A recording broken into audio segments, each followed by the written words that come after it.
From Oklahoma, Mr. Lucas, who's recognized for 5 minutes. Thank you, Mr. Chairman.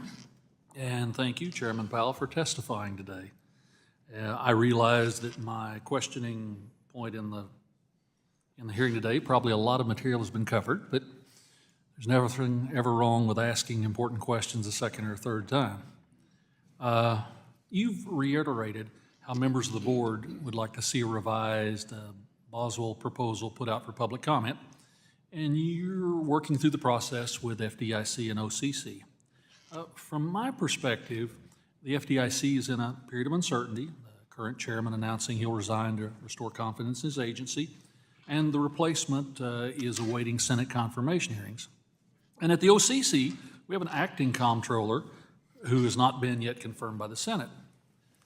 At the very least, given the expected broad revisions, I hope the other agencies agree that a complete reproposal would be appropriate. So, Chairman, could you give me some indication of what the potential timeline around such a decision to repropose might look like? It's pretty uncertain, but I'll give it a shot. And I'll say again, that these discussions we've been having with the other two agencies have been very constructive, and we very much want that to continue.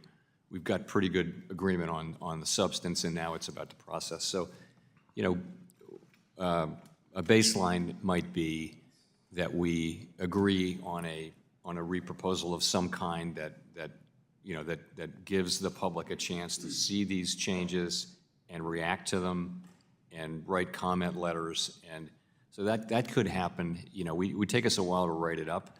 And then we'd put it out for 60 days. I think that couldn't happen probably until part of the way through the fall.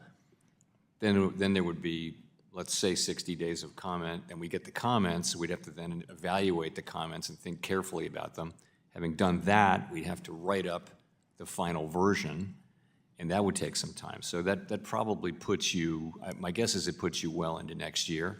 As I mentioned, these are rules that the banks are going to have to live with for a long time, and we need to get them right. It's not something we should be hurrying on. We need to take our time and get it right and make sure that we hear the comments. This is a very big piece of regulation.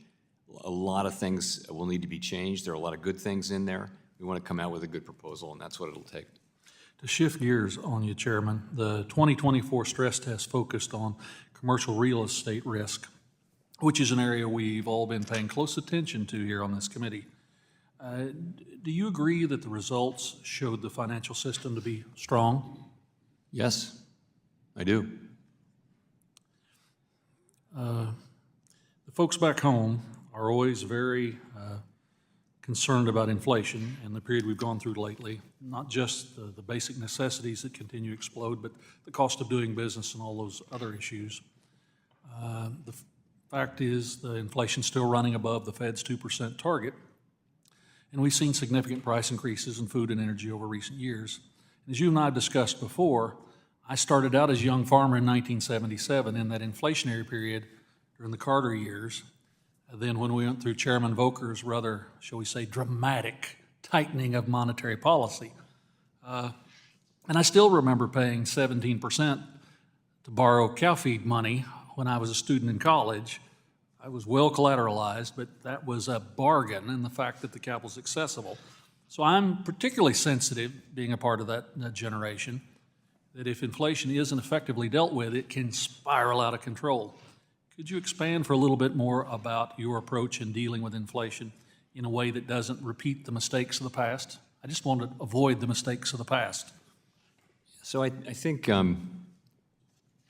really one of the big lessons coming out of the high inflation of the 70s, which we both lived through, is that it really is on the central bank to be on the case and do the job and make sure that it is fully, well and truly done.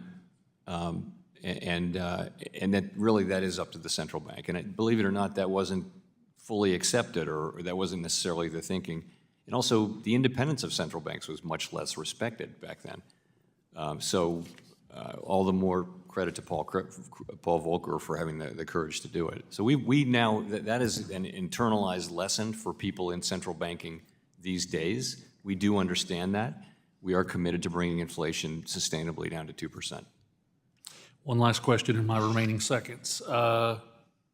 You and the leadership of the feds will be there the day before the election this fall, and you'll be there the day after the election. Still be the same people carefully watching the feds' responsibilities, correct? This is my 4th presidential election at the Fed, and I can tell you, we come to the work the next day and we do our jobs. It's just- Gentleman's time has expired, and I'll go to the gentleman for